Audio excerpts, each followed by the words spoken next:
Sudah dapat informasi kah? Belum, Ibu. Oh, belum? Ya, nanti saya share informasi tanggal ujiannya. Mulai tanggal 4 Januari. Sama Bu Sadia. Biasanya Bu Sadia nomor 1 nge-share. Udah. Ya, baik, tidak panjang lebar, tidak panjang kata, kita persilakan Pak Joko, Pak Wisnu untuk mempresentasikan makalahnya, tidak perlu lama-lama, 10 menit aja. Dan yang lain, monggo kalau nanti ada tanggapan, pertanyaan seperti biasanya. Silakan Pak Wisnu atau Pak Joko duluan.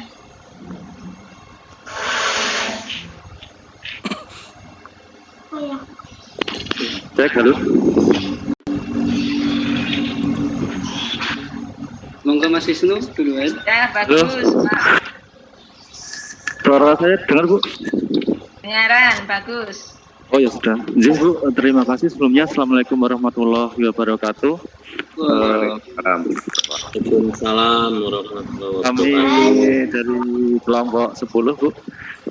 Saya dan Pak Joko Sutrisno pada presentasi kali ini akan menyampaikan mengenai reinventing government dan strategi-strategi mewujudkannya.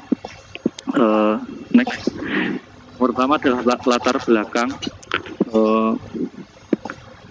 pemerintah untuk melakukan reformasi birokrasi dengan mengubah konsep pelayanan publik. Yang kedua adalah pemerintah berusaha untuk mengubah struktur dan prosedur birokrasi atau aspek reorganisasi atau institusional dan sikap perilaku birokrat atau aspek perilaku guna meningkatkan efektivitas pemerintahan. Next. Rumusan masalah yang pertama, pengertian dari reinventing government. Yang kedua, apakah prinsip-prinsip reinventing government. Dan yang ketiga, apa saja strategi mewujudkan reinventing government.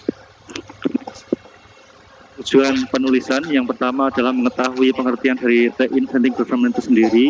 Yang kedua, mengetahui apa saja prinsip-prinsip reinventing government. Dan yang ketiga adalah mengetahui strategi mewujudkan reinventing government. Manfaat penulisan, kita dapat memahami pengertian reinventing government, kita dapat mengetahui apa saja prinsip-prinsip reinventing government, dan kita dapat mengetahui strategi mewujudkan reinventing government. Selanjutnya Pak Joko, monggo. Terima kasih Mas Wisnu. Yang pertama adalah pengertian reinventing government.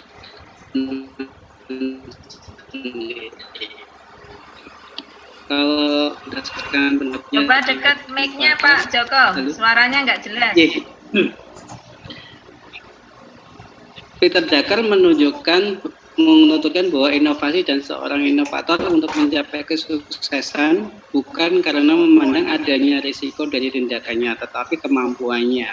Sedangkan Gabriel dan Osborne berpikir bahwa dalam melakukan suatu perubahan harus memperhatikan adanya peluang yang kemungkinan sukses dan tidak melakukan risiko, atau tetap menekankan bahwa risiko hingga seminimal mungkin. Reinventing government sebagaimana dikemukakan Osborne, bahwa teori yang berusaha untuk menyuntikkan semangat wirausaha dalam sistem administrasi negara.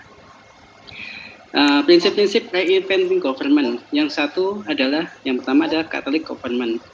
Prinsip Catholic government ini bahwa pemerintah sebagai katalisator, bahwa di sini pemerintah memberikan sebagai pengarah untuk pelayanan kepada masyarakat. Jadi tidak hanya memberikan makan saja, tapi pemerintah memberikan umpan kepada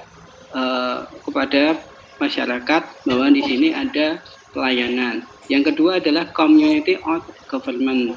Community of government adalah bahwa pemerintah itu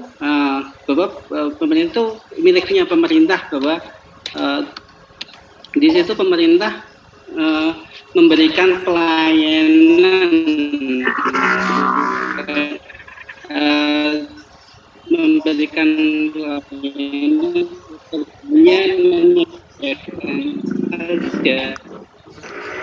Jadi masyarakat juga memiliki lah dalam kepemimpinan itu. Yang ketiga, dalam competitive government ini pemerintah memberikan layanan yang kompetitif, memberikan kompetisi terhadap pelayanan. Jadi masyarakat mendapat pelayanan yang baik dengan adanya kompensasi antar government. Atau adalah pemerintah itu mempunyai misi atau mempunyai bahwa agenda-agenda pemerintah itu bisa dipilih, memang digunakan untuk melayani pemerintah, untuk melayani masyarakat. Yang ketiga adalah result oriented government, bahwa pemerintah itu melayani berbasis hasil, tidak hanya input tapi juga keluarannya juga. Yang ketiga, yang terakhir adalah customer driven government, bahwa pemerintah melayani itu berbasis kebutuhan masyarakat, bukan asal keinginan kita saja. Jadi pemerintah itu berbasis wirausaha. Jadi pemerintah harus benar-benar efisien dalam melayani, tidak hanya mengeluarkan saja.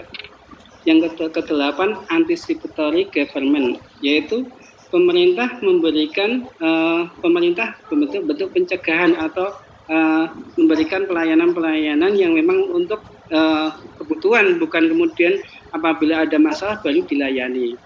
Yang ke-9 adalah decentralized government, yaitu pelayanan tidak terpusat pada satu daerah atau satu pusat, tapi adanya distribusi pekerjaan. Yang ke-10 adalah market oriented government, yaitu pemerintah memberikan pelayanan berbasis kebutuhan dari masyarakat itu.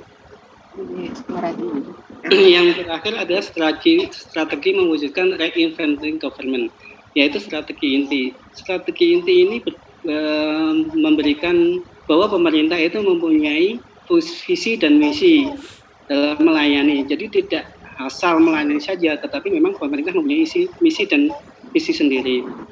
Yang kedua ada strategi konsekuensi, yaitu bahwa setiap pelayanan itu harus mempunyai konsekuensi yang harus memuaskan pelanggan. Jadi konsekuensi itu memberikan efek kepada masyarakat bahwa pemerintah benar-benar melayani. Strategi pelanggan bahwa pemerintah memang berorientasi kepada masyarakat dalam melayani. Yang keempat adalah strategi pengandalian. Jadi strategi pengendalian ini adalah setiap pelayanan masyarakat ada pengawasan juga. Jadi masing-masing pemerintah juga membentuk pengawasan dalam pelaksanaan pelayanan masyarakat. Apakah pelayanan itu sudah memuaskan atau tidak. Yang kelima adalah strategi budaya, yaitu memberikan semacam edukasi budaya kepada masyarakat, lalu termasuk kepada pemerintah pelayan sendiri atau birokrasi sendiri, bahwa melayani itu adalah benar-benar bertulus dari hati, tidak kemudian harus terpaksa, misalnya untuk senyum dan sebagainya. Mungkin itu saja itu yang penutup. Yang terakhir mungkin ini perbandingan tadi dari prinsip lama yang prinsip baru yang terjadi sebelum dan sesudah adanya reinventing government. Kesimpulannya bahwa gagasan ini harus diimplementasikan pada pemerintahan Indonesia, tetapi didukung penuh dengan seluruh aspek yang ada, baik pemerintah, masyarakat, dan swasta untuk mencapai tujuan bersama, yaitu kemakmuran dan kesejahteraan rakyat. Demikian presentasi dari kami. Apabila ada pertanyaan, ya monggo dari teman-teman sendiri, masukan atau kaitan dengan presentasi kami tadi. Baik, terima kasih Pak Joko, Pak Wisnu. Ini saya tanya dulu, mengingat waktu cuma jam pertama aja ya, 1 jam, padahal 3 yang maju, yang mau mempresentasikan. Kalau kita lanjut aja panel, nanti terakhir baru tanya jawab, gimana? Setuju, Bu. Ya, itu aja ya, biar waktunya nyampe ya. Ini kayaknya anggotanya juga sudah banyak yang masuk. Baik, lanjut saja presentasi untuk kelompok 6. Monggo, sambil diingat-ingat yang sudah dipresentasikan kelompok 10 tadi. Silakan kelompok 6.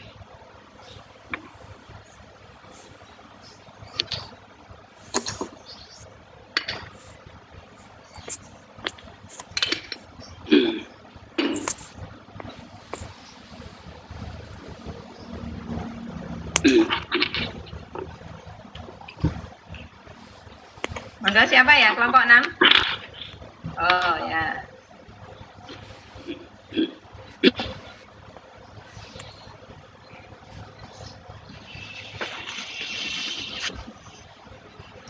tes. Assalamualaikum warahmatullahi wabarakatuh. Waalaikumsalam warahmatullahi wabarakatuh. Waalaikumsalam. Mbak Penny. Dari kelompok 5 Bu Retno, bukan kelompok 6. Kelompok 6 sudah minggu kemarin.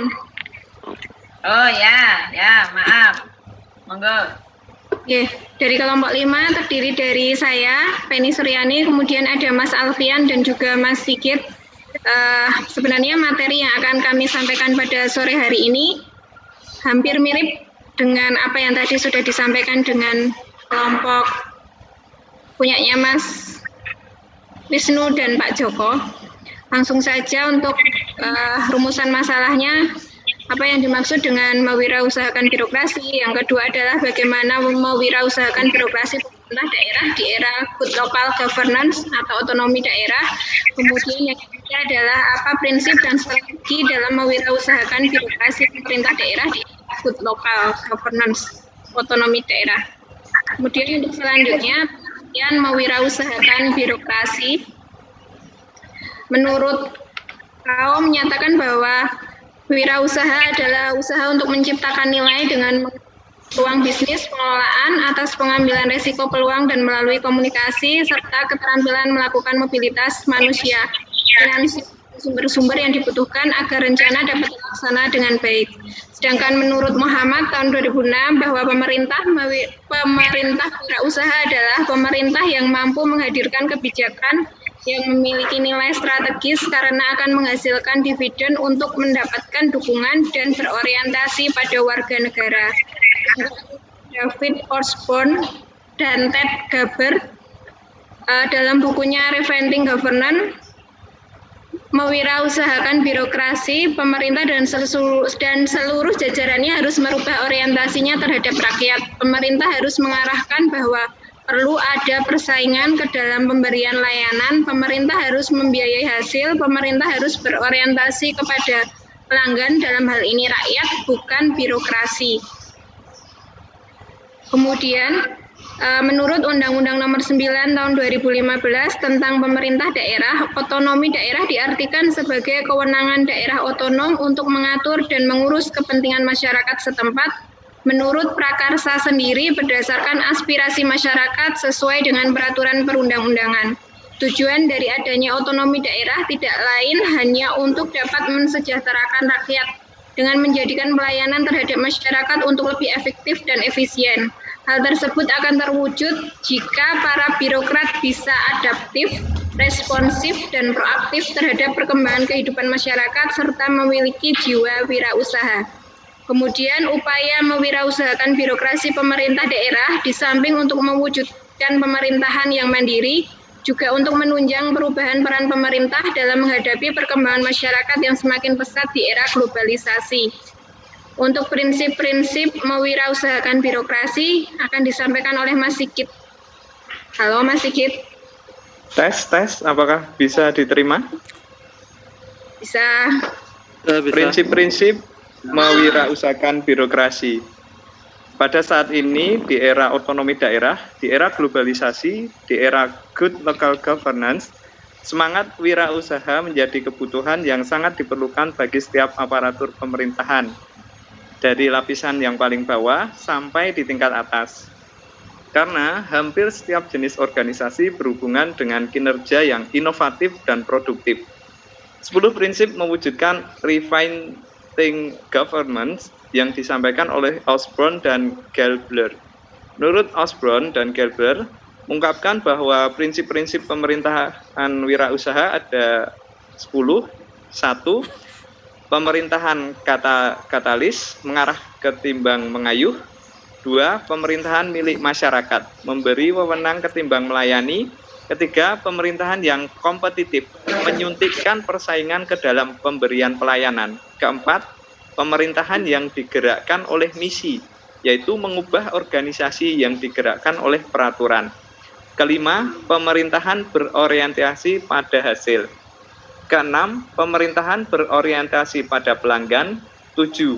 Pemerintah wirausaha. 8. Pemerintah yang antisipatif. 9. Pemerintahan desentralisasi. 10. Pemerintah berorientasi pada pasar. Untuk selanjutnya yaitu strategi menuju birokrasi bergaya wirausaha. Menurut kami strateginya yaitu untuk menumbuhkan birokrasi yang mempunyai semangat wirausaha ini dalam birokrasi pemerintah daerah sehingga tujuan pelaksanaan desentralisasi dan otonomi daerah dapat dicapai dengan baik.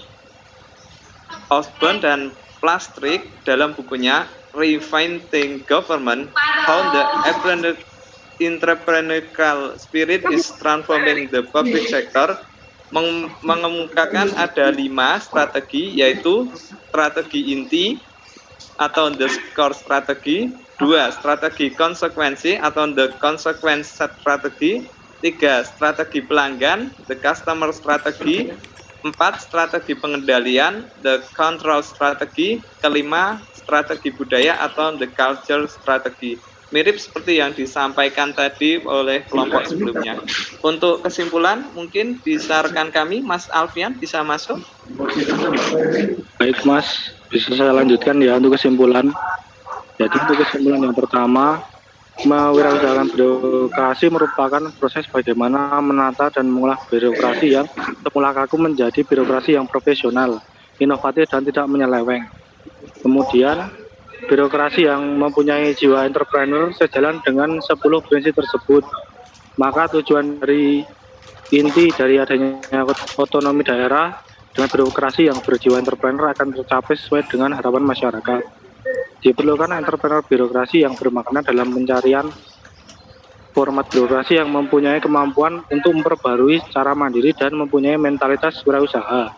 Hal ini karena otonomi daerah dengan berbagai tujuan yang hendak dicapai memerlukan birokrasi yang efisien, yang secara cepat mampu memperbarui diri dan responsif terhadap perubahan-perubahan yang terjadi. Di samping itu, juga perlu memperhatikan strategi-strategi untuk menumbuhkan birokrasi yang mempunyai semangat wirausaha ini dalam birokrasi pemerintahan daerah, sehingga tujuan pelaksanaan desentralisasi dan otonomi daerah dapat dicapai dengan baik. Mungkin cukup sekian presentasi dari kelompok kami. Apabila ada pertanyaan, monggo.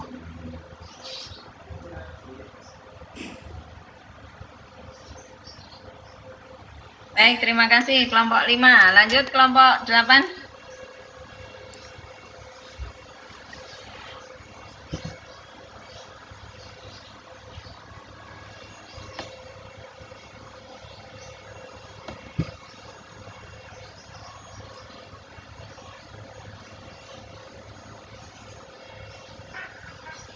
Untuk kelompok 8 itu akan kami membahas implementasi entrepreneur government dalam birokrasi pemerintah. Kelompok kami ada Mas Supangat, ada saya sendiri, Parwanto, dan Mas Emmanuel Luki.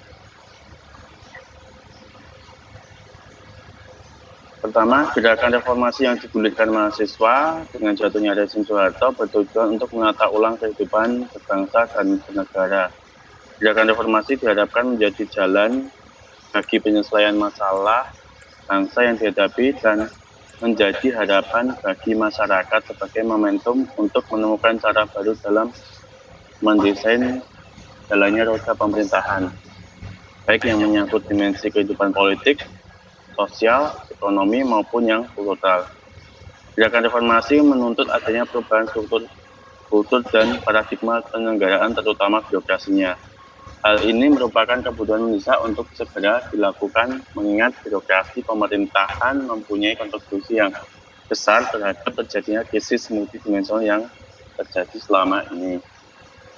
Dalam upayanya untuk merespon dinamika masyarakat dan berbagai tuntutan tersebut, lahirlah Undang-Undang Nomor 32 Tahun 2004 yang telah direvisi menjadi Undang-Undang Nomor 12 Tahun 2008 tentang pemerintah daerah dan Undang-Undang Nomor 33 Tahun 2004 tentang pertimbangan keuangan antara pemerintah pusat dan daerah. Keberadaan undang-undang ini memberikan kewenangan yang besar pada daerah untuk mengurus rumah tangganya sendiri dan menawarkan bagaimana kemungkinan untuk ditetapkan paradigma baru dalam menata kembali sistem pemerintahan daerah dan menemukan cara-cara baru dalam menjalankan birokrasi publik dengan efisien, efektif, responsif, transparan, dan akuntabel terhadap kebutuhan masyarakat. Berdasarkan latar belakang tersebut, maka menjadi rumusan adalah implementasi entrepreneur government di kantor pelayanan terpadu Gorontalo. Kantor pelayanan government yang bergerak wirausaha dan suatu birokrasi pemerintahan yang memiliki jiwa dan semangat kewirausahaan dengan karakteristik berorientasi pada kebutuhan masyarakat, efisien, inovatif, responsif, dan kompetitif dalam rangka penyelenggaraan tugas dan fungsinya.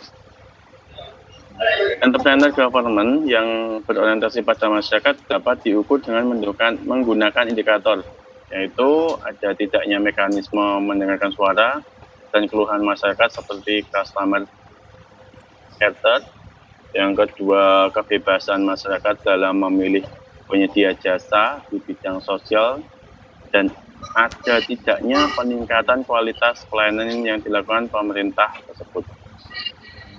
Yang ketiga, ada tidaknya keikutsertaan masyarakat dan swasta dalam kegiatan pelayanan publik seperti kemitraan dan privatisasi. Lalu ada tidaknya program dan institusi Pemda yang memperdayakan masyarakat seperti forum bersama. Lalu yang kelima adalah efisiensi dalam penggunaan anggaran. Untuk selanjutnya, monggo dilanjut untuk Mas Supangat.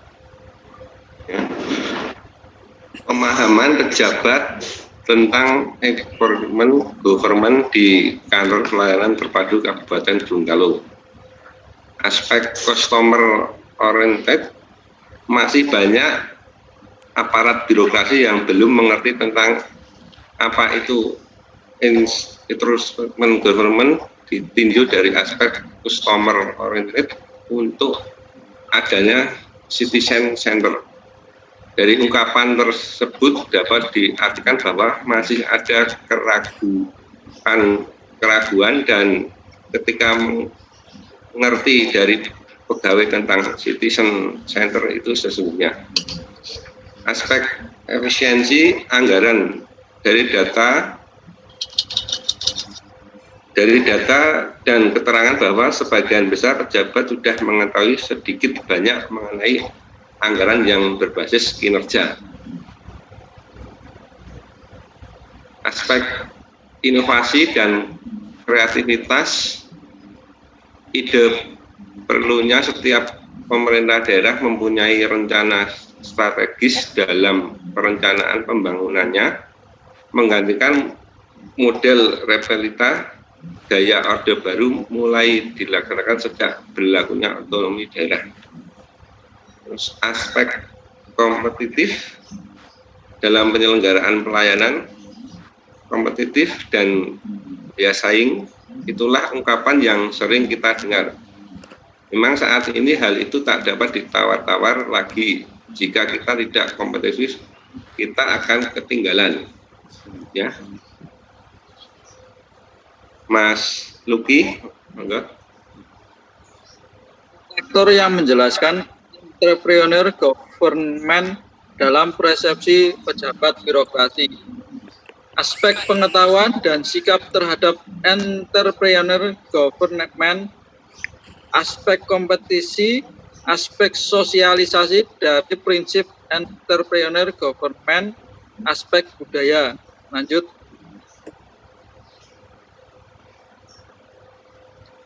Kesimpulannya, rendahnya pemahaman pejabat tentang entrepreneur government di kantor pelayanan terpadu Kabupaten Gorontalo, sebagaimana ditunjukkan dengan rendahnya pemahaman dan pengetahuan tentang prinsip customer oriented atau pemerintahan yang berorientasi pada masyarakat. Adanya penolakan terhadap ide citizen charter piagam warga negara dan konsep customer choice pilihan pelanggan dalam hal pelayanan publik. Selanjutnya mengenai konsep efisiensi anggaran, konsep inovatif dan kreatif, konsep kompetitif, masih banyak pegawai yang memahaminya dengan baik, sehingga yang perlu dan harus dilakukan adalah mensosialisasikan pada pegawai, dan hal ini butuh waktu yang cukup lama agar pegawai dapat memahaminya dengan baik. Lanjut. Faktor-faktor yang menjelaskan entrepreneur government dalam birokrasi di Kabupaten Gorontalo bila ditinjau dari pengetahuan dan sikap pejabat terhadap konsep ini, belum begitu banyak yang memahaminya, masih terbatas pada pejabat saja, dan masih ada keraguan dari para pejabat terhadap konsep ini. Juga rendahnya kompetensi mereka dalam menerapkan konsep-konsep pemerintahan wirausaha atau entrepreneur government. Dilihat dari aspek budaya birokrasi yang sangat kental dengan budaya paternalistik dan perkoncoan dalam dapat menjelaskan begitu sulitnya konsep ini untuk dikembangkan. Lanjut.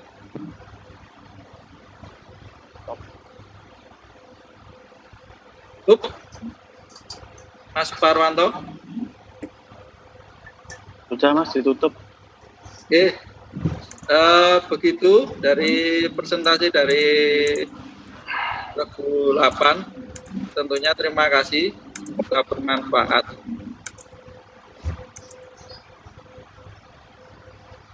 Baik, terima kasih kelompok 8. Bagaimana yang sudah kita sepakati di awal tadi, monggo masuki sesi tanya jawab atau mungkin pertanyaan.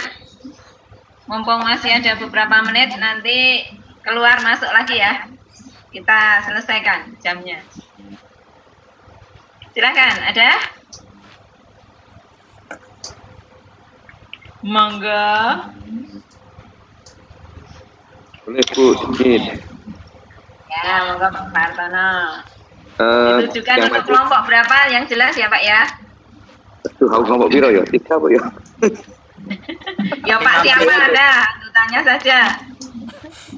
Anggotanya saja yang diingat-ingat. Anggotanya Mas Suci, kemudian Bu Untari, kemudian Mas Faizal, apa ya? Lupa Bu, ada 5 orang. Oke, intinya aja Bu, nomor enggak lama. Ya. Yang masih seger aja kelompok 8 yang barusan tampil. Tadi kan signifikannya atau lebih fokusnya di Gorontalo ya. Saya ingin mencermati rumusan masalah tadi kayaknya belum muncul secara fokus. Itu yang khusus di Gorontalo atau secara nasional. Nah, saya ingin minta gambaran aja rumusan masalah di Gorontalo itu apakah sudah mewakili untuk nasional atau hanya sebagian cerminan dari rumusan masalah yang ditampilkan pada hari ini. Katen nggih, minta gambaran sedikit. Matur nuwun. Ya. Mungkin kita tampung dulu yang nanya, monggo ada lagi?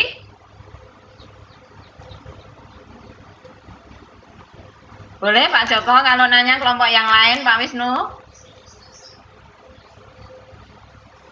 Atau takut nanti tidak ditanyai gak balik? Belum Bu. Belum.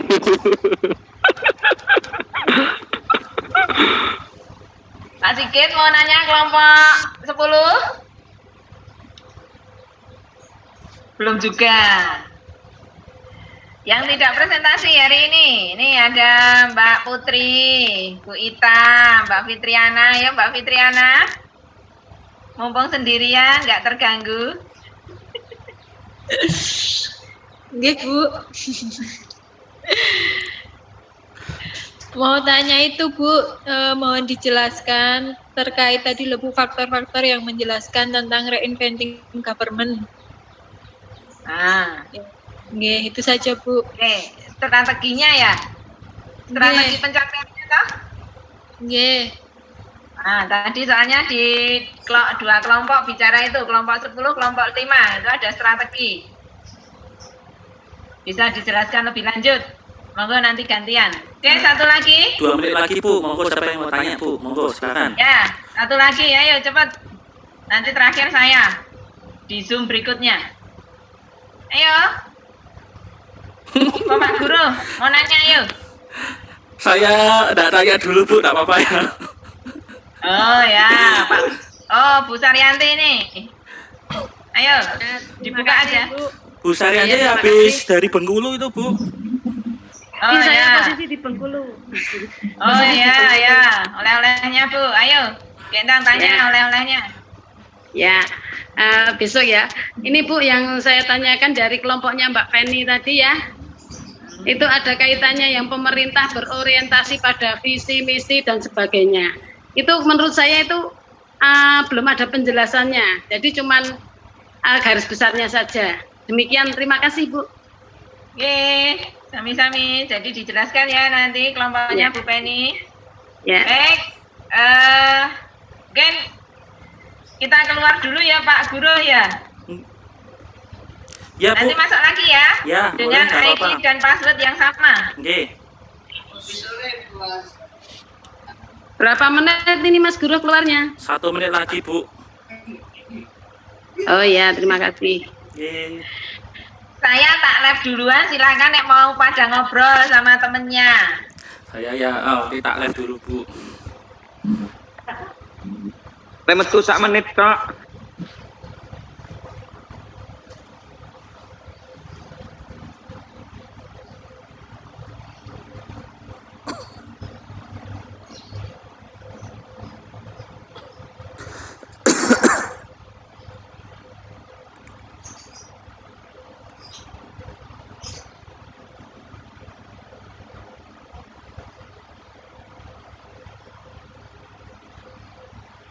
Tes.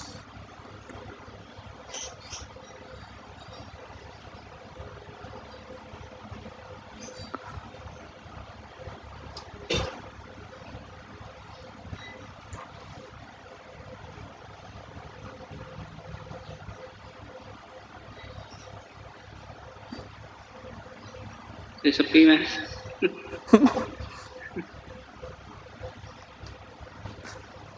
Langsung rame. Aman.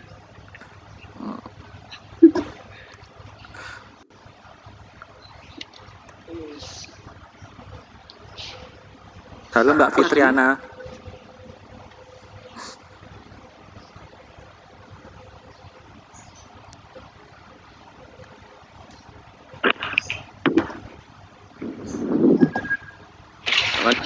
Sak menit metu. Upgrade 205. Di Basarnas toh. Upgrade 250.000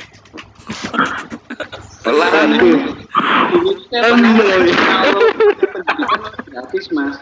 Jadi bisa sepanjang diri. Kalau enggak Retno belum masuk toh? Bu Retno udah masuk. Oh, sudah ini. Alhamdulillah. Alhamdulillah. Dengar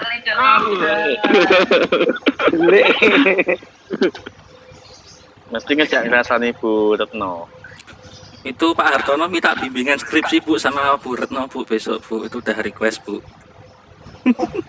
Iya. Harus siap bimbingan Harus siapa aja. Silakan nanti daftar ke Kaprodi, mudah-mudahan di ACC. Ini sing siap dalam waktu dekat Pak Joko, Pak Wisnu, Mbak Fitriana. Nah nanti sama Bu Wahyu mungkin duluan juga bisa itu. Amin.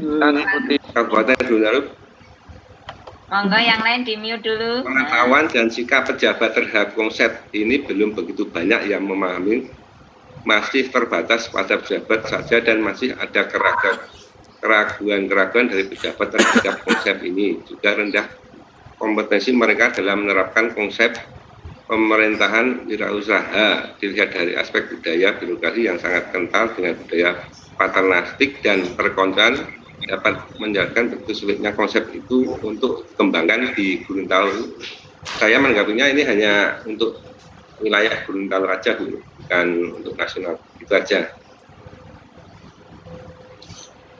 Mungkin Mas Farhanto menambahi? Cukup Mas, cukup. Ada satu lagi, siapa tadi anggotanya? Pak Luki? Mau nambahi, Pak Luki udah masuk belum yang kedua ini? Belum ya? Kalau saya mau nanya ini sekalian, di yang bahas kelompok 8, lanjutkan pertanyaan Pak Hartono. Ini apa alasan kelompok 8 mengambil studi kasus di Gorontalo? Pertimbangannya apa kemarin? Kenapa nggak Jogja saja? Kan malah budaya paternalistiknya kental banget. Ya, ya. Ya kami lihat harinya. Kami cari itu yang mudah di internet itu dapatnya di Gorontalo. Ini ya, ini sekaligus review untuk kelompok 8 menyingkat waktu.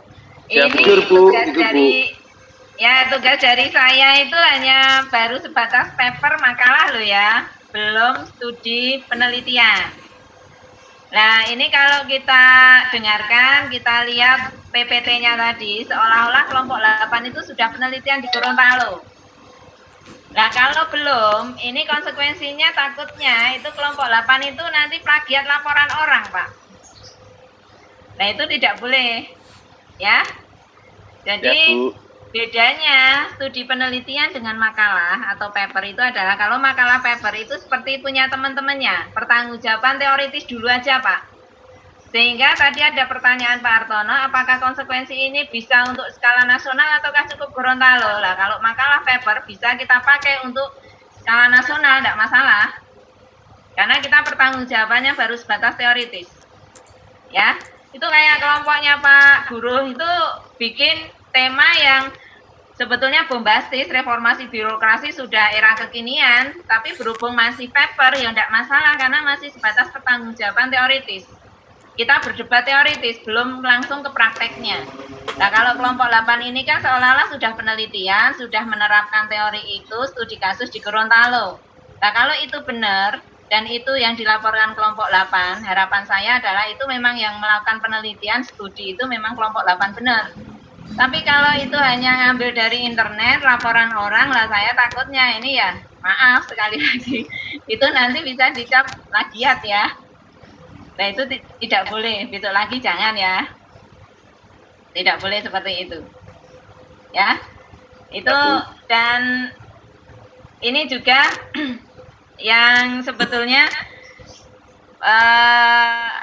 dengan adanya kasus seperti ini kita patut berterima kasih sama kelompok 8. Jadi Bapak Ibu semua jadi bisa membedakan makalah, paper dengan studi penelitian kayak apa, ya toh? Sisi positifnya itu, kita ambil sisi positifnya aja. Tapi besok lagi ya jangan, walaupun ada positif tapi jangan diulangi lagi. Karena yang tertera di situ kan disusun oleh 3 nama itu, bukan yang melakukan studi penelitian. Ya. Baik, Bu. Oke, untuk pertanyaan yang kedua dari Mbak Fitriana tadi, strategi ini untuk kelompok 10 sama kelompok 5. Monggo, siapa duluan? Kelompok 10 dulu, monggo Pak Wisnu, Pak Joko. Ya Bu, tadi strategi mewujudkan reinventing government ya, di kelompok 10 tadi ada 5 tahapan itu yang terbagi menjadi yang pertama itu adalah strategi inti. Jadi strategi inti itu merumuskan tujuan, kejelasan peran dan kejelasan arah dari pemerintahan. Jadi pada pemerintah harus menghapus, memisahkan dan membersihkan fungsi-fungsi pemerintah yang tidak sesuai dan tidak sejalan dengan tujuannya. Contoh kasusnya itu seperti di instansi saya Bu, di RSUP Dr. Sarjito, ada beberapa bagian, ada beberapa satuan kerja itu yang sebenarnya itu tupoksi atau fungsinya itu sama. Jadi untuk mempercepat proses birokrasi dan lain sebagainya, jadi beberapa bagian itu digabungkan dan diringkas menjadi satu bagian agar percepatan birokrasi tersebut dapat tercapai. Kedua, strateginya adalah strategi konsekuensi, yaitu dengan adanya persaingan yang terkendali dalam manajemen dan kinerja. Jadi pada mulanya itu para pegawai atau ASN itu semuanya sama. Jadi penilaiannya itu semuanya sama. Datang terlambat atau rajin dan tidak rajin semuanya sama. Jadi dengan strategi konsekuensi ini harus dibedakan bahwasannya setiap pegawai kerja itu harus diukur berbasis dengan nilai jabatan dan kinerja. Misalnya dengan remunerasi, karena di dalam sistem remunerasi tersebut sudah mencantumkan jabatan dan kinerja, Bu. Untuk yang ketiga yaitu strategi pelanggan atau adanya jaminan mutu pelayanan. Di birokrasi tersebut haruslah ukurnya itu bukan baiknya pelaporan kepada atasan lagi, tapi yang diutamakan adalah bagaimana pelayanan terhadap pelanggan. Jadi mindsetnya itu bukan sementing laporan ke atasan itu bagus, tapi tolak ukurnya diubah. Jadi yang diutamakan adalah pelayanan kepada pelanggan, yaitu meningkatkan kepuasan pelanggan atau konsumen atau publik atau masyarakat, Bu. Terus ada yang keempat yaitu strategi pengendalian atau strategi kontrol. Biasanya di mekanisme yang lama itu sistemnya hierarki, jadi mengambil keputusan itu biasanya berada di puncak dan itu membuat sistem berjalan menjadi lambat, Bu. Jadi idealnya pada sistem strategi pengendalian itu sistem itu dibuat lebih simpel. Jadi ada beberapa karyawan atau pejabat-pejabat tertentu yang memberikan kewenangan untuk mempercepat atau mendorong keterlibatan masyarakat dalam proses pengambilan kebijakan. Dan yang terakhir strategi budaya, yaitu penghentian kebiasaan yang tidak kondusif, yang mampu mengubah pikiran. Jadi pada strategi budaya ini kita harus melakukan perubahan-perubahan secara aktif untuk menghapus budaya-budaya yang telah ada yang bersifat negatif. Misalnya di instansi saya misalnya ada dalam senyum sapa itu ada ucapan terima kasih, lalu ada sistem reward and punishment terhadap kehadiran pegawai. Jadi itu untuk apa? Untuk hapus budaya-budaya yang diwariskan dari pendahulu, budaya negatif, sehingga nanti menuju ke budaya yang lebih positif lagi, Bu. Itu dari saya. Mungkin Mas Joko ada tambahan? Ya, mungkin tambahan sedikit terutama untuk strategi pengendalian.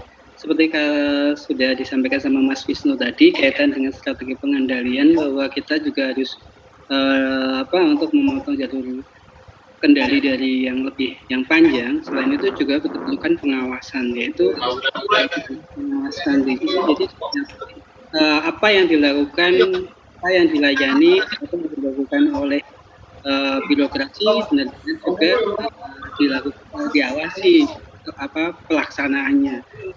Dan yang kedua, tambahan yang kedua ya kaitan dengan strategi budaya. Kaitan dengan strategi budaya ini sebenarnya bukan hanya untuk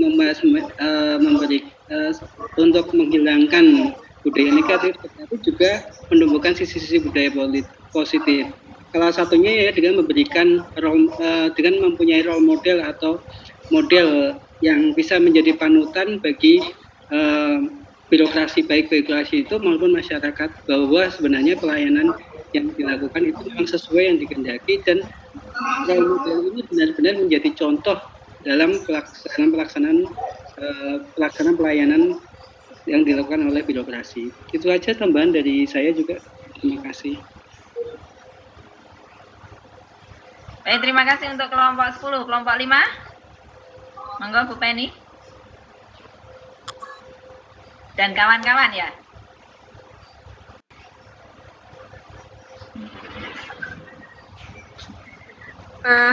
Karena pertanyaannya sama, terus juga penjelasan dengan hal yang sama ya, yang kami mau sampaikan juga sama, Bu. Ya, siapa tahu pengalaman pribadi tadi kan Pak Wisnu pakai contoh di Sarjito. Siapa tahu di Bu Penny contoh di kantor mana atau di Gorontalo yang tadi. Kalau ada. Mungkin penegasan aja sih Bu sedikit terkait soal strategi inti gitu. Mungkin pemerintah harus menentukan tujuan dan fungsi pemerintah itu ke arah yang lebih jelas. Kemudian terkait dengan strategi budaya, benar bahwa kita harus merubah budaya lama untuk ke arah budaya yang baru, bahwa kita harus birokrasi yang berbelit-belit gitu, itu harus kita rubah. Kemudian strategi konsekuensi itu terkait dengan kinerja SDM itu sendiri, bisa terkait dengan bonus atau apa begitu. berdasarkan dengan hasil kinerja SDM, kemudian strategi pelanggan. Kita harus bisa mempertanggungjawabkan atau sifatnya akuntabilitas kepada rakyat sebagai pelanggan kita. Kemudian strategi pengendalian, rakyat kita beri wewenang untuk menjadi pengendali atau mengontrol apa yang kita lakukan sebagai pemberi pelayanan. Gitu, Bu. Ya. Ada tambahan Pak Sigit, Pak Alfian? Ayo Pak Sigit, mana ini Pak Sigit? Mau nambahkan? Saya, Bu. Ya. Cukup jelas, Bu, untuk penjelasannya, mulai dari Pak Wisnu, Pak Joko, Mbak Penny tadi. Mungkin kita juga bisa merasakan di masing-masing wilayah atau wilayah kerja kita berkaitan dengan konsekuensi tadi. Jelas kita ada namanya remunerasi tukin untuk meningkatkan kinerja kita. Juga kita strategi pelanggan, diharapkan kita ketika melayani dengan sikap-sikap yang profesional, memisahkan antara kepentingan pribadi dengan kita memberikan pelayanan harus maksimal juga. Saya rasa cukup jelas, Bu, yang disampaikan dari penjelas-penjelas tadi. Mungkin itu, Bu. Ya, Pak Alfian. Walaupun jelas, siapa tahu pakai bahasa sendiri agak beda. Karena ini tanggung jawab masing-masing person untuk menanggapi pertanyaan untuk kelompoknya. Pak Alfian, mau nambahkan? Nah, Bung nilai kan bisa dari berbagai cara. Ada Pak Alfian? Beradana? Cukup, Bu. Cukup. Ya, sekaligus ini mumpung kelompok 5 yang maju. Ini juga warning untuk yang lain juga. Tolong sebelum dimasukkan ke dosennya, dicek, dibaca lagi per halaman ya. Dari judul sampai terakhir. Karena saya menemukan di kelompok 5 itu ada kata-kata ini untuk mata kuliah santri. Padahal kita tahu ini mata kuliah apa? Bu Syadia, Bu. Sekarang kok ini teori birokrasi toh? Nah, itu juga fatal loh ya. Nah, itu harus hati-hati ya, ada check and recheck. Nah, ini Pak Hartono, hati-hati kalau nanti saya jadi pembimbingnya, jelimet Pak. Bu Retno teliti banget loh Pak. Bu Retno teliti banget loh. Tapi memudahkan. Bisa angkatan ini tidak ada yang mau jadi bimbingan saya. Kemudian PPT-nya tolong dicek antar kelompok, anggota kelompok. Sudah ada yang ngirim ke saya belum? Ini yang ada di data saya, yang ngirim Bu Penny, Pak Alfian itu baru Word-nya, PPT-nya belum. PPT-nya siapa yang dipasrahi tugas untuk ngirim? Sudah dikirim ke saya belum? Karena saya cek sampai ini tadi belum ada itu. Ya? Belum dikirim, Bu. Nah iya. Nah, itu juga harus ada koordinasi. Tolong yang lain soalnya sudah komplit kelompok 5, ini yang belum PPT-nya. Saya tunggu-tunggu sampai ini tadi. Kok nggak ada yang saya tadi tak kira nggak bisa maju karena nggak ada PPT. Ternyata kok sudah siap tapi kok nggak dikirim ke saya. Oke? Walian ya, Bu. Iya ya Pak Hartono, kemarin jenengan kurang Word-nya baru PPT, ini Mak PPT-nya nggak ada ya. Oke, itu ya, jadi harus dicek dari awal sampai akhir, karena sering itu tidak cuma kelas ini, nggak cuma angkatan ini, hampir tiap angkatan kalau ada tugas makalah paper pasti ada salah tadi mata kuliah untuk mata kuliah apa diajukan ke mata kuliah saya. Kemudian yang seharusnya misalnya tadi kasus Gorontalo misalnya loh ya, padahal tugas saya mungkin untuk kondisi di Jogja, lah lupa untuk delete-nya itu. Ada masih 1 atau 2 kata masih make yang draft awal. Nah, itu harus hati-hati. Jadi tolong dibaca dulu sebelum ke dosennya. Itu review saya untuk tidak cuma mata kuliah saya khususnya, tapi untuk dosen-dosen yang lain. Ya. Baik, Bu. Biar tidak walau kesalahan sedikit tapi merusak semuanya. Malah inti ini, Bu. Iya. Karena ada juga dosen yang langsung masuk kotak ya Bu, kalau menemukan ini mata kuliah saya teori birokrasi yang dikumpul terus itu tertera untuk mata kuliah santri, udah masuk kotak, nggak mau lihat-lihat lagi. Ada yang seperti itu, jadi otomatis nggak dapat nilai, kan sayang, sudah capek-capek buat. Oke, lanjut ke pertanyaan Bu Saryanti tadi. Monggo untuk kelompok 5 ya. Pemerintahan orientasi visi misi itu tolong dijelaskan.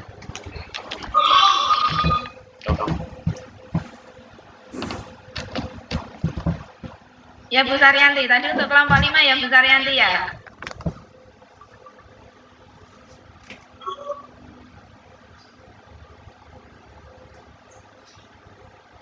Untuk Bu Penny tadi Bu Saryanti?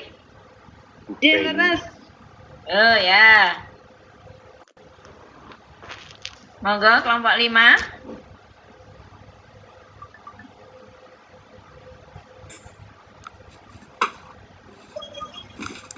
Kok kayak bau terbakar ya Pak? Enggak ya? Yang nomor 4 nih, pemerintahan yang digerakkan oleh misi. Mungkin itu yang dimaksudkan oleh Bu Saryanti. Dijelaskan lebih lanjut seperti apa, silahkan.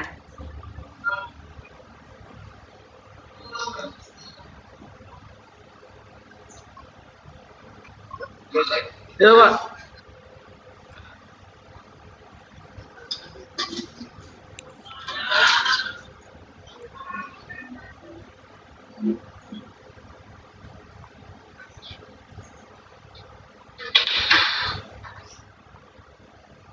Ayo, sudah ditunggu Pak Theo loh.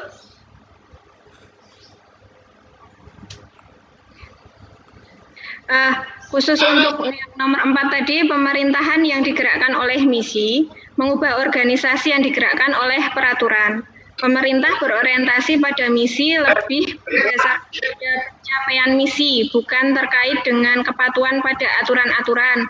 Karena pada kenyataannya, dinamika masyarakat itu lebih maju daripada peraturannya. Gitu. Ada tambahan dari anggota yang lain, Pak Sigit? Pak Alfian? Atau dirasa cukup tanggapan dari Bu Penny mewakili kelompoknya? Kelompok lain bisa bantu, Bu? Sebentar Pak, biar kelompoknya dulu. Monggo. Baik. Sudah cukup Pak Sigit, Pak Alfian? Menambah sedikit Bu. Ya. Gimana? Kita mungkin ada dicontohkan di OPD kita, misal kita ada suatu kegiatan yang sudah direncanakan namanya di DPA, tapi ketika kegiatan itu tidak sesuai atau tidak pas dilaksanakan di masyarakat, maka itu kita bisa tidak mengikutinya atau tidak melaksanakannya karena masyarakat tidak membutuhkan kegiatan tersebut. Atau nanti bisa di perubahan kita ganti kegiatan tersebut sehingga lebih bisa diterima di masyarakat. Artinya kita tidak terlalu baku dengan aturan yang telah ditetapkan, tapi kita bisa mengubahnya dengan aturan yang lain. Begitu, Bu. Ya, Pak Alfian, ada tambahan? Alfian Pradana? Ya, Bu. Yang tadi belum dapat poin loh, Pak. Kalau untuk pemerintahan yang digerakkan oleh misi itu lebih ke apa ya? Pemerintahan itu lebih memfokuskan pada tujuan yang ingin dicapainya. Jadinya tidak semata-mata melihat dari aturan-aturan yang apa ya? Ya mungkin cukup gitu, Bu. Bingung. Bingung aku. Makanya dibuka videonya, Pak, biar kita bisa tahu masalahnya apa. Ini gambarnya nggak gerak ya, Pak? Oh iya, iya, iya. Masih. Kayaknya nggak ada masalah. Wong yo ganteng ngono lho, Pak. Iya, Bu. Maaf, Bu. Ya, Pak Hartono, monggo mau nambahkan tadi. Silakan, Pak Hartono. Tadi sudah disinggung sama Mas Sigit sebenarnya bahwa tidak harus terpaku pada duplaknya, tidak selalu prosedur, tapi visi misi itu tergantung lokasi atau tempat dilaksanakannya. Artinya setuju saya, sudah disampaikan Mas Sigit sebenarnya. Ya udah, intinya harus digali dulu permasalahan yang ada di situ, yang bisa diterapkan, dipakai, kemudian itu menjadi acuan dalam visi misi oleh masyarakat setempat dan pemerintah penjembatan untuk mencapai visi misi masyarakat tersebut. Mungkin itu tambahannya, Bu. Makasih. Ya, terima kasih Pak Artono. Baik, terima kasih Bapak Ibu. Dan ini untuk closingnya tadi yang belum saya review kelompok 10 ya. Pak Wisnu, Pak Joko wis nyitil ayam ya. Saya belum presentasi, Bu. Iya, Bu. Sudah, yang belum presentasi sudah terwakili oleh yang sudah, Pak. Tinggal 1 kali pertemuan soalnya. Atau masih mau pengen Zoom lagi? Di sini apa Pak Ketua, Zon? Enggak. Baik, gini yang kelompok 10. Tadi sekilas saya lihat di PPT-nya yang mewakili isi Word-nya. Itu kesimpulan seharusnya kan sudah tidak ngutip teori lagi. Tadi sekilas masih ada ya teori di bagian kesimpulan akhir. Nah, sebisa mungkin itu kesimpulan itu sudah ringkasan jawaban ringkas dari permasalahan kita. Tadi kan ada 3 masalah kan Pak di makalahnya. Nah, seharusnya ringkasan jawaban secara ringkas dari 3 permasalahan itu. Kemudian yang paling penting adalah perlu ada saran bawah. Nah, saran yang diajukan untuk memperbaiki permasalahan yang masih ada, karena saya yakin dari ke-10 prinsip reinventing government itu kalau diterapkan di negara kita masih ada yang miss ya, ada yang belum terlaksana dengan baik. Lah, saran kita kira-kira untuk memperbaiki itu apa? Jadi intinya di bagian belakang penutup itu kesimpulan saran. Itu harus ada rekomendasi kebijakannya apa. Jadi teori sudah tidak muncul lagi di situ. Ya. Itu urutannya. Baik, sebelum kita akhiri, ada yang mau ditanyakan Bapak Ibu? Silakan. Mumpung kita ketemu secara virtual. Sudah cukup, Bu. Sudah ditunggu Pak Theo. Ya. Tenang Pak Theo, sudah tak kasih makanan kecil tadi. Jadi anteng nunggunya.